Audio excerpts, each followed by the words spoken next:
Daily dose of Dani followers. I'm doing this a different way. Instead of using my phone and all my storage, I'm going to do my daily dose on my computer. I don't know what the lighting's like. I don't know how I can't find my red glasses. I think they're in the kitchen. It's too far to walk. I'm wearing my U of A hat, but you guys probably can't see it because it's so sparkly. I'm going to lift this thing or lift it up, or how am I going to get you to see it? Oh, can you see it? It's sparkly. Okay, I got a list. So I watched 60 Minutes last night. My hair's sticking out like a crazy person. It's because of the glasses, though. Bob Woodward interview was like, oh, wow. So again, nothing was revealed that we didn't already know, but at the same time, wow. Had our president let the world, not the world, but America know that this virus was out there on February 26th, when I had my stroke and went to the hospital with septic pneumonia, they could have diagnosed me with COVID. And then I could have informed all the people around me, and that would have been important. But he didn't. So all the slamming of Bob Woodward, he said at the end of the interview that how did he know that what the president was saying was true or not? Like, time needed to play out for him to see if the warning that the president was receiving was valid. By the time it played out, for him to actually tell the story, like there's no, it would have been like in a vacuum. Do you know what I mean? So here was my thought. He was caught in a tough spot. Releasing the tapes with no proof and then with no context would have been reckless. And he is a journalist at heart. So I know people want to be mad at him. They want to be mad at him just because they're so infuriated with our current president. And it's just, wow. But it is what it is. The information's out there now. He knew, he covered it up, he lied, and 200,000 people died. That, in a nutshell, is who's running our country. So you have to decide if that's for you or not, because those are facts. I have an experience that happened on Friday, and I was so fired up, and I told my assistant that I was going to vlog about it, that I didn't vlog.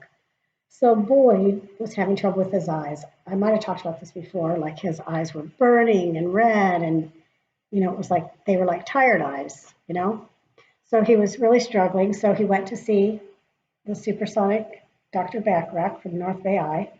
His mom got him in because she's got it in with that guy. And he said that he has like excessive dry eyes. And listen to this, rosacea of the eyelids, which of course Boyd was like, I'm Irish, man, I'm red. And the doctor was like, no, this is a real condition. So he ordered these drops. He was supposed to take 2 different kinds of drops twice a day, and then the spray for his eyelids. So they called in the prescription to our pharmacy, which is CVS. Boyd went in, the pharmacist said, we don't have it. It's on back order. As soon as it's in, we'll text you. So then they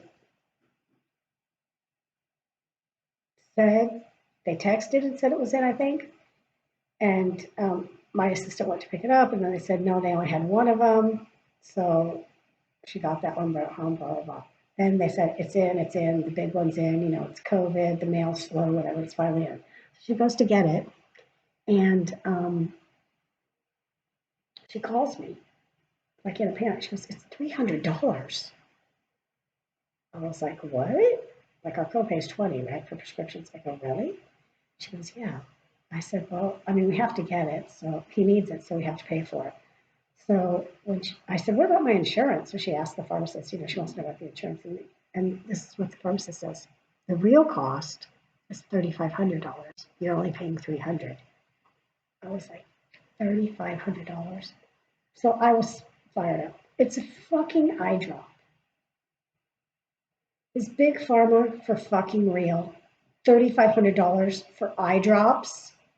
The copay is $300 with like top tier insurance. That's fucking criminal. I fucking hate those bastards. Imagine if you're in a lower income and you got this eye problem. I mean, my husband was really, literally blind. He couldn't read the paper. He was having trouble water skiing. His eyes were so fatigued, like at work, like he had to take constant breaks. Imagine if you're in an income bracket where you don't have top tier insurance. You paying $3,500 for drops? No, you're saying fuck it. The next thing you know, you're blind. I mean, it's that serious of a thing. That's fucking bullshit. Now, everybody knows I take Xeljan's, and that's my prescription for my arthritis. My copay is zero because Big Pharma knows how expensive it is. It's like $6,000 a month or some odd shit. Um, but I have copay assistance, which I don't need it per se, but why the fuck would I pay $6,000 a month for arthritis medicine? I would pay $10,000 a month if it made me feel better. But Big Pharma knows how stupid the price is, so they offer copay assistance. That's through the company that actually makes it, AstraZeneca. I mean, I didn't ask for copay assistance. When I first ordered the drugs, they said, do you want copay assistance? That takes your copay down to zero. It's zero for 8 months out of the year, and then the last few months of the year, it's $250. Anyways, it's a goddamn racket. I fucking hate those bastards. And they control our Senate. Their lobbyists control what bills get passed, what fat gets entered into every bill to protect their interests. And now they're going to corner the market on the COVID vaccine. I just read today that one of those fuckers says that the vaccine is going to be ready for mass consumption, fully vetted and tested by October. Is this 45's October surprise? Fuck off. I hate them all. So I watched Bill Maher, and he was off for a few weeks, but he was back in the studio on Friday. And, I'm not confident about the election at all. I'm not. I'm voting Biden-Harris. I'm doing my part. I'm writing my letters. I don't know if you can see over there on my desk. See that stack right there? Right there. Those are my 25 letters to registered voters in North Carolina who are registered to vote but don't vote. So I wrote them a passionate letter. Voting is our voice. The suffragettes fought for our right to vote. To all the women, I said this. We can't disrespect their fight. We must vote. Please vote in this upcoming election, blah, blah, blah. Anyways, 25 letters I wrote to 25 people in North Carolina. And that's my part.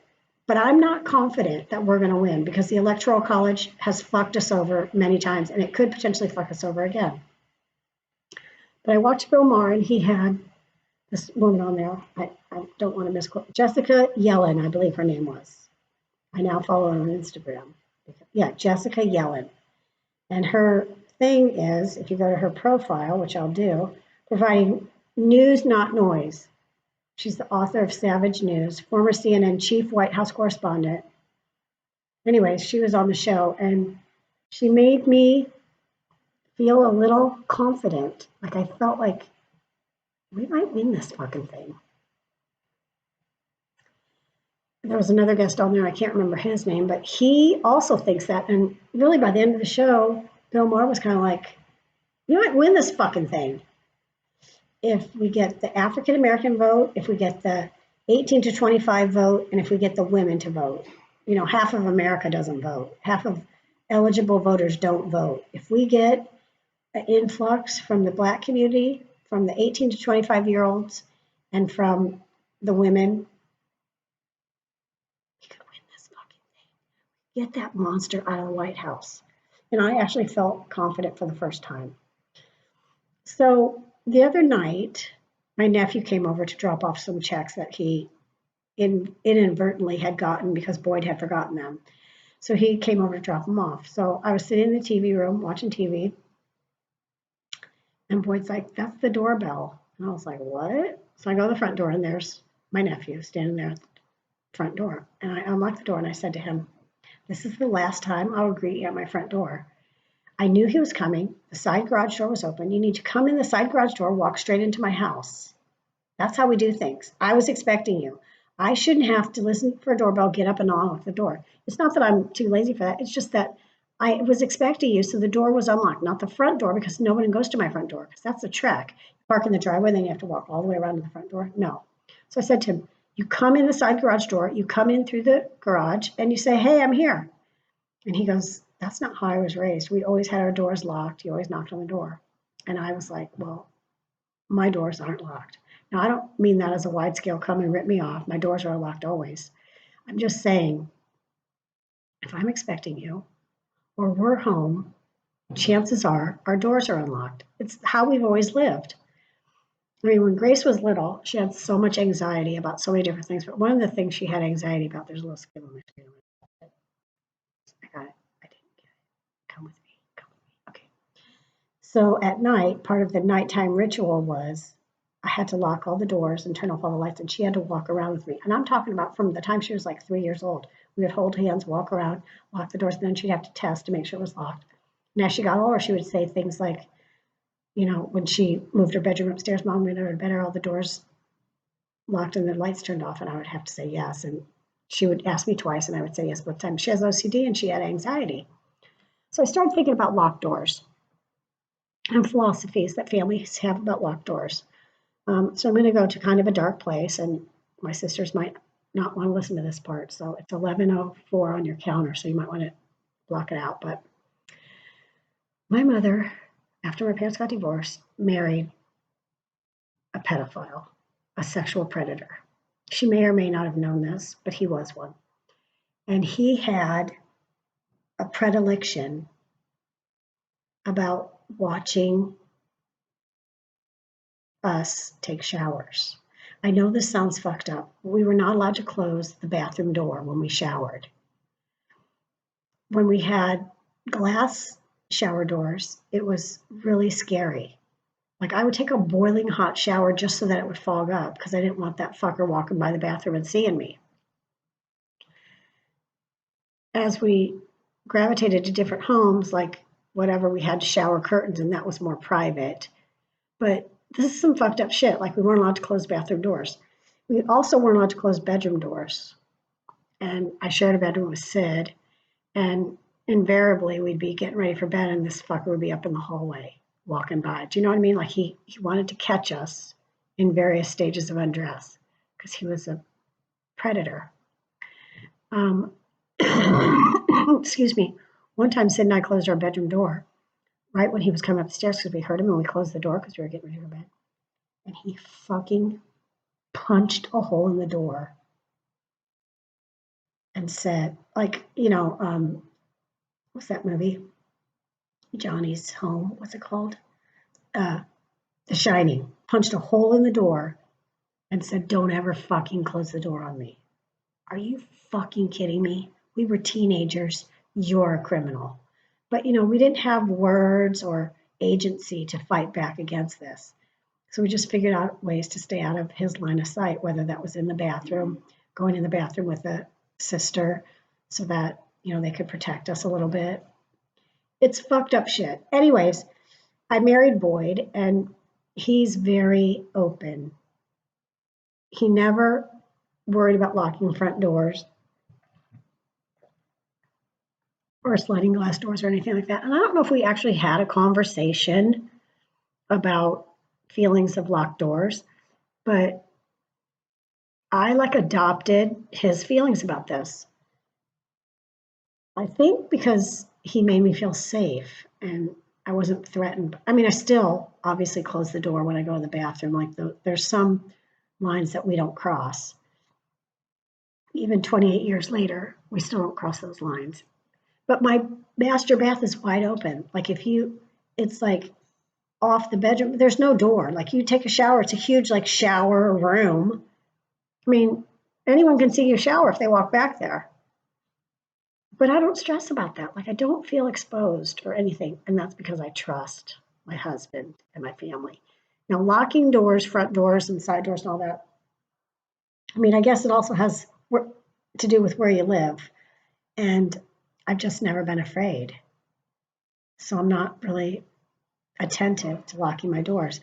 And like my husband always said, oh my gosh, our front door is so nice. Like if we lock it and someone tries to break in, they're going to fuck up our door. Let's just leave it unlocked. Let the fucker walk in if he wants shit, he or she or it or them.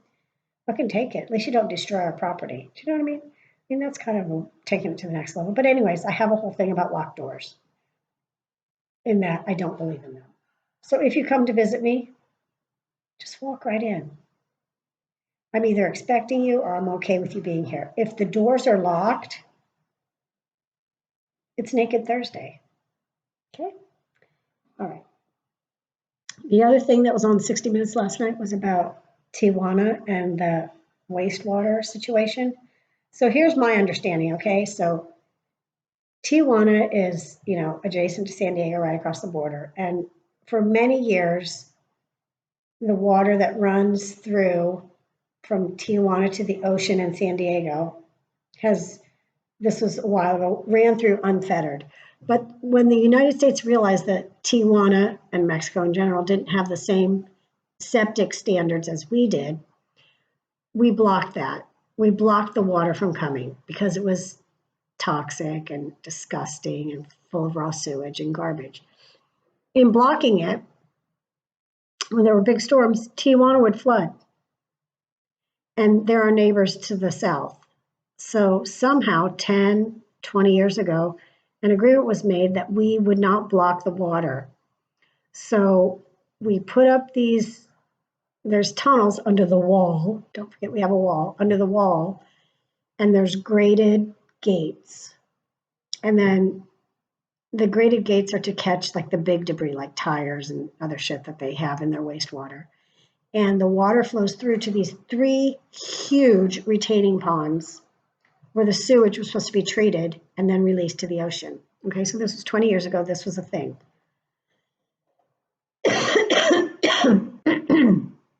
Well, in the last 20 years, Tijuana has grown exponentially. Like what used to be 100,000 population city is now like, whatever, 1 million.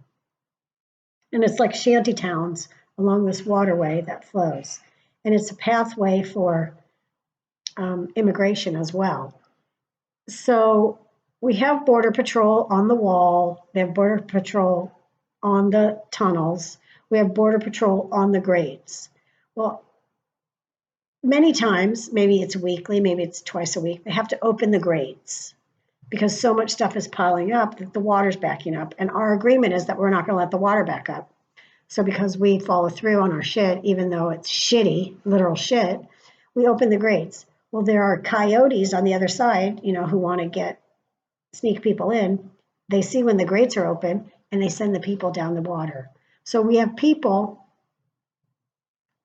coming into the United States illegally through that waterway when the grates are open.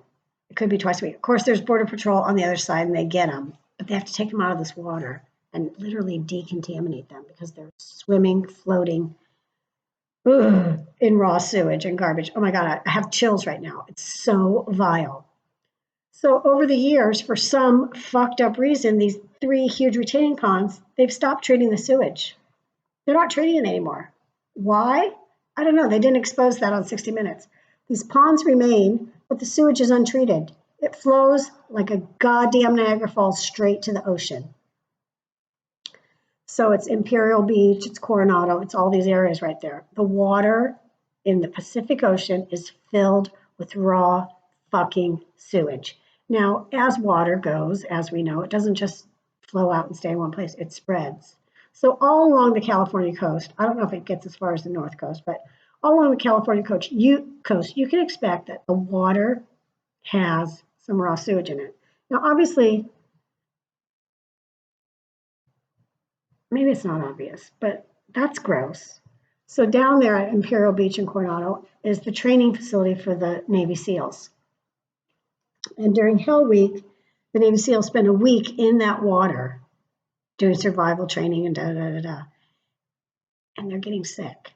They have intestinal distress, they have cellulitis, they have infections, they have sores because they're swimming in raw fucking sewage. Now they're pissed, but they're not doing anything about it. They're not sounding the alarm. They're not saying, get those retaining ponds back to working, start processing the sewage, start purifying that before it goes into our Pacific Ocean. And then Imperial Beach, which is like surfing town USA, all the lifeguards are getting sick, all the surfers are getting sick. I mean, what are you going to surf in a complete bodysuit with the headscarf and mouth guard and gloves? And Any part of your body that's exposed is exposed to raw sewage. I mean, just think about that. What are the chances that you're surfing and you crash and you get water in your mouth? 100 fucking percent. You're eating shit. We have to do something about this. This is not okay. Okay, but it's happening. Okay, so I'm helping my Leah with a big project for her business class. And I think I talked about this before. Each kid got like a business, and then they had to do all this stuff with their business financials. And she got Intel, and she was pissed. She wanted like Zara or, Cheesecake Factory, something cool, but she got Intel. So anyways, we're revealing all this stuff about Intel, and I'm, helping her to like figure out how to put it all together and compile shit. I'm helping her. I'm flat out fucking helping her. She's doing all the work, but like we're talking about it and everything. So we found out all these interesting things about Intel, and I was stunned. So Intel is in Santa Clara, California, which is in Silicon Valley. That's their headquarters. However, they're licensed. Their corporation is licensed in the state of Delaware. I wanted to do the research to see what's the difference in state taxes, but I guarantee it's a lot lower in Delaware than it is in California. So they're saving on that. They also report that they only have 110 full-time employees. Now, Intel is the biggest semiconductor manufacturer in the United States. Who fucking thinks that's true? 110 employees? No, it's not true. But they have independent contractors, they have subcontractors, they have, part-time employees, they have, do you know what I mean, contracted employees that are not being reported in their employee number. So, of course, if you have only 110 employees and you're only using those employees' wages and stuff as your overhead, your balance sheet looks fucking good. But that's bullshit manipulation. I'm sure it happens all the time, but these things were shocking to me. And when Leah and I were discussing it, I was using Stockholm Construction as an example. And Leah's like, Mom, you guys should do that. You should register in another state and save on state taxes. And,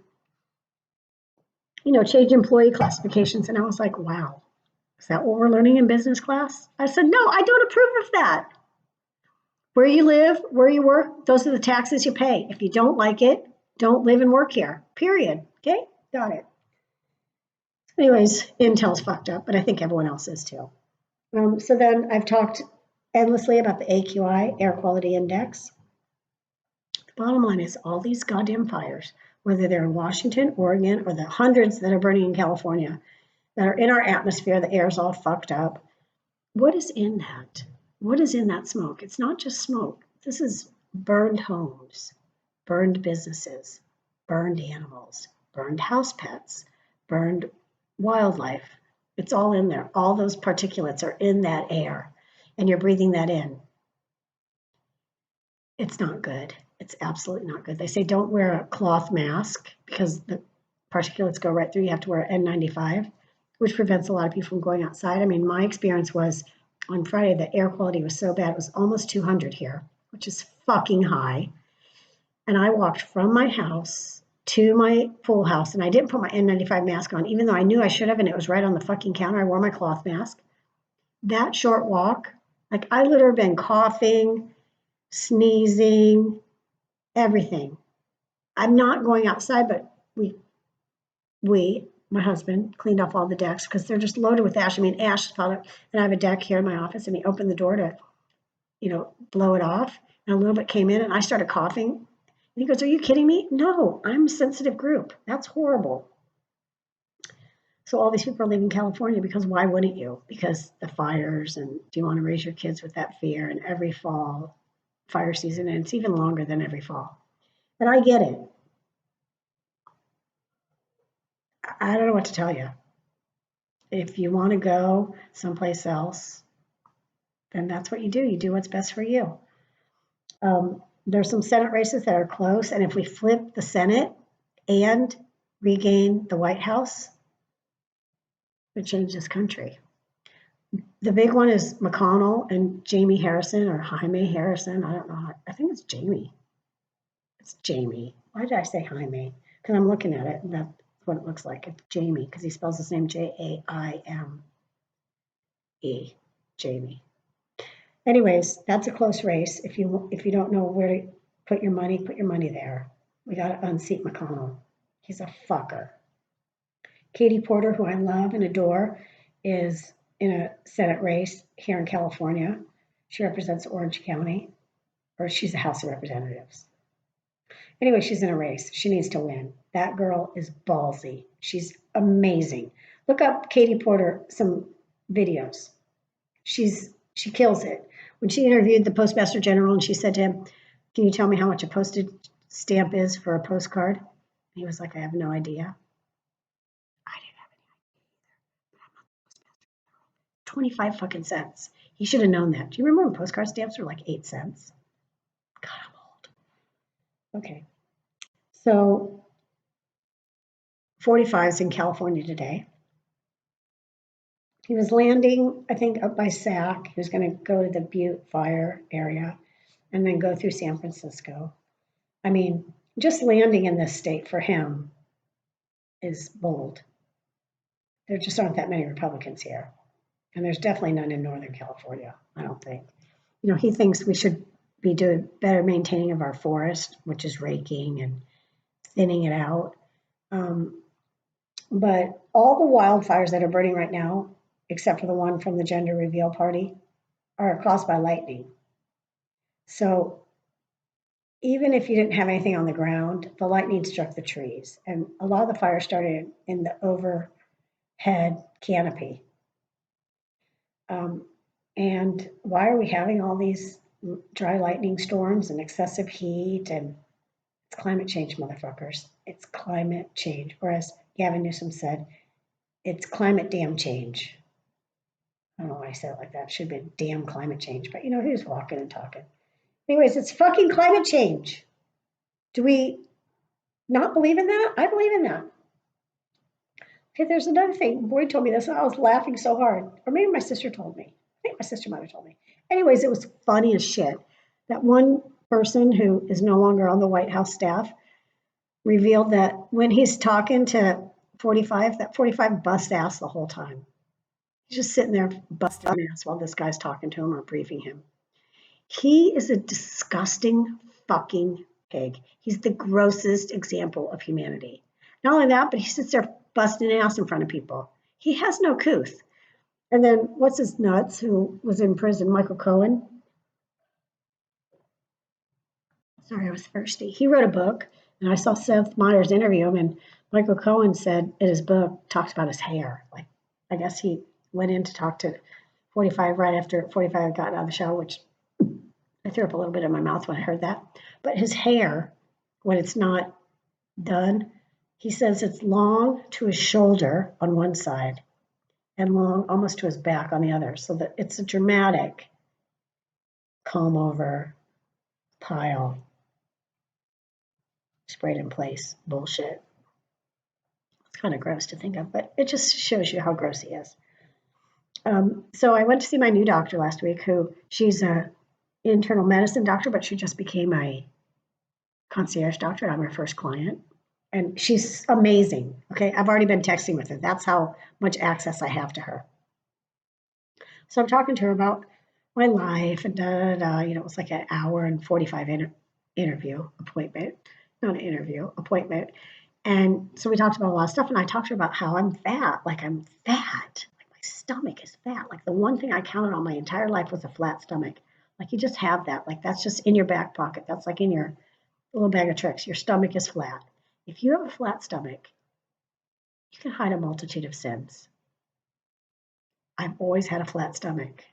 I wrote a blog about this a long time ago about how your hip bones, as you get older, they soften. It's like they get like they're not protruding out, sticking out. They soften, they round. You know, and it's like a rock in the river. You know, they just get smooth. And it was devastating when I lost my hip bones. But now I have a fat stomach, and I have like back fat. Do you know what I mean? I mean, I know this sounds gross, and maybe you guys all think that I'm a supermodel. Thank you for that. But I'm not. So I talked to her about it, and she said, all right, let's talk about your diet. So I gave her like a typical day. You know, I'm vegan of what I eat. She said, you're never going to lose that weight. I was like, what? She goes, no, you will never lose that weight unless you change your diet. I go, in what way? And she goes, Your body's in starvation mode. You don't eat. You don't eat enough. You don't eat enough to fuel your body, so it's in protect and it's holding on to that fat because it needs it for survival. I was like, what? So then she was like, you need to change your breakfast, first of all. So I eat 2 pieces of toast for breakfast. And she goes, no, get rid of the bread. Oh my God. She went on and on about the bread, like these carbohydrates. And anyways, so on day 3, doing it her way, which is 5 meals a day, 3 meals and 2 snacks, which for me is just like, oh my God. First of all, I can't even get my shit together. Like I drink my little smattering of coffee, which I told her, I said, I can't go off coffee. I know I have an ulcer, but literally I make a cup of coffee, I fill it with cream, and I drink half of that cup, if that, because I like it hot and it starts to cool off, and I'm not going to reheat it. Sandy, little, I'm not going to reheat it. So I don't really have coffee, but then I have my toast. Anyways, all this happens like around 10 o'clock. So I'm like in the deficit already. I'm already like chasing down my snacks. She's like, you need to eat fruit. And I like fruit when it's prepared for me, but preparing fruit is a fucking nightmare. But I have started eating banana, like I cut it up. I did eat an apple on Saturday. I think or Friday. I put on my Snapchat story, my little apple nachos, as my daughter calls them. And then, I have to eat lunch, which is just so stressful. And then dinner. Usually I eat 2 pieces of toast and then I have dinner. And that's not enough. So me eating, it's like a whole thing. I think I've told you all many times, starvation is my superpower. Well, guess what? Starvation is my fat power. So if I want to lose the fat, I got to stop starving. So that was nice. So, I'm supposed to have an endoscopy and a colonoscopy and They said that at UCSF. I should have it 8 weeks after my discharge date, would put me about this week. So I had it scheduled with a local doctor so I didn't have to go to San Francisco because, the prep for the colonoscopy almost killed me the last time. I freaking had a seizure on the toilet. It's a whole thing. Because I get too dehydrated because I'm me. But so I was going to have it in Santa Rosa, so I'd have to drive to San Francisco post prep and like die in the car. So I'm all scheduled. I was supposed to get my COVID test today. I was supposed to have the whole procedure on Wednesday. When I went to see my doctor on Thursday, she said, no, they won't do it. They're scared because I have a difficult airway because of my neck. Nobody in Santa Rosa wants to do it. The doctor that was going to do it said I would do it, but it's going to be a crapshoot on anesthesiologist. It's going to be a crapshoot on where we get, which room we get, to have all the stuff we need in case it becomes a difficult airway. So I have to go to the city. So I'm stressed beyond belief. I scheduled it. It's not scheduled till the end of October, like October 29th, but it's at 6 o'clock in the morning, which is good and bad. So I think what I might do,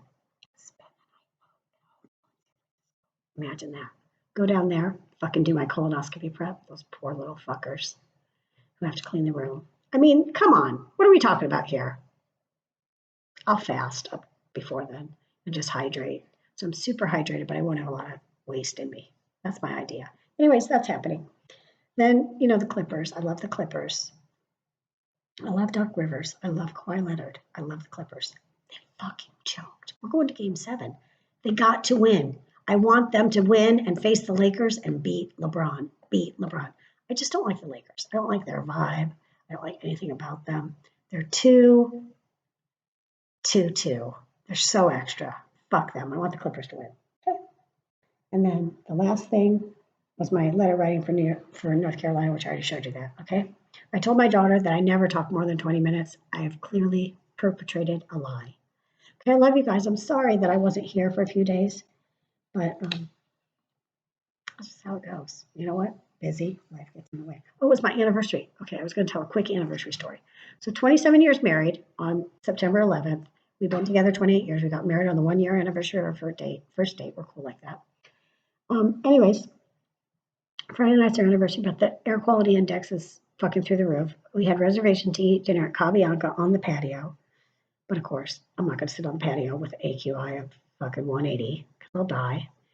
And that won't be a good remembrance of our 27th wedding anniversary when your wife dies. So we decided we're not going to do anything. We're just going to hang out at home. But I was going to go off my vegan diet and have NY pie, which is New York pizza. And it's just like New York. It's a big slice. You fold it in half and eat it like you would if you were on the street in New York. So we got NY pie, Caesar salad, I didn't even have a cocktail, didn't even have champagne because I have an ulcer and I shouldn't be drinking, right? So I was going to play our wedding song, our first dance song, which is I Love the Way You Love Me by John Michael Montgomery. Take a listen. It's really romantic. Boyd picked it out. It's the only thing he did for a wedding. It's the only thing he wanted to be in charge of. When we met, I was never into country music. I couldn't even imagine listening to country music, but he was a country bumpkin and he was like, this is going to be a song. I was like, sure, never heard it, but okay. So 10 o'clock, I go back to like do my back of the house chores, which is close all the blinds. I pull the bed back, get the pillows all organized for sleeping, get the decorative pillows off. It's 10 o'clock and Boyd's watching TV and I put on the song. I said, Alexa, play I Love the Way You Love Me by John Mark. So she's playing it. It's loud. He comes walking by. He goes, "Aw." I said, "Do you know what song this is?" He goes, "Of course I do." I said, "Do you want to dance?" He goes, "No, let's just brush our teeth." So we brushed our teeth together, stood side by side brushing our teeth. Now, that's a big deal. Okay, he goes to bed 3 hours before me. He wakes up 3 hours before me. We don't brush our teeth together ever. It's like unreal if we're side by side in the bathroom. So that was our romantic gesture that we did. 27 years married, you brush your teeth together. And our breath was fresh so we could kiss. Right? That's all you need to know. The rest is my business. All right, I love you guys. Happy Monday.